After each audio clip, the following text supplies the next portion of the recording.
চলো আজকে একটি কিউট সুন্দর বাটারফ্লাই এঁকে দেখাই। কি কি?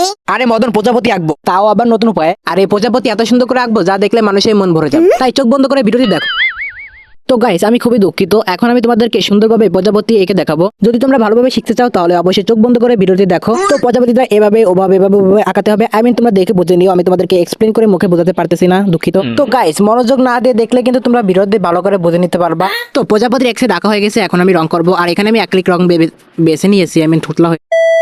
তোমরা জানো যে আমি মাঝে মাঝে যে দৌড় কি কব আল্লাহ, আজকে কি হচ্ছে আমি জানি না, একটু বেশি থুতলাছি মনে হচ্ছে আমি। তো তোমরা আমার এই থুতলা থুতলি একটু ইগনোর করো, বুঝেই তো আমি কতদিন পরে ভয়েস এসেছি। তো আজ এরা থুতাথুতি করতে করতে আমার ভিডিওটি প্রায় প্রজাপতি এক সাইড রাখা হয়ে গেছে, এখন অন্য সাইডে আমি ফ্লাওয়ার রাখাবো কিছু। আর একটা শর্ট ভিডিওতে তো সবকিছু দেখানো যায় না, এই জন্য এরকম একটা লং ভিডিও নিয়ে আসবানি। আর তোমরা এগুলো একটু আস্তে আস্তে ইগনোর করে দেখো। যদি চোখ খুলে না বোঝো তাহলে অবশ্যই চোখ বন্ধ করে দেখো, তাহলে সবই বুঝে যাবা। পরের ভিডিওতে তোমাদের ফ্রেমটি বানিয়ে দেখাবো, তাই সিমটি দিয়ে একটি লাইক করে দিও।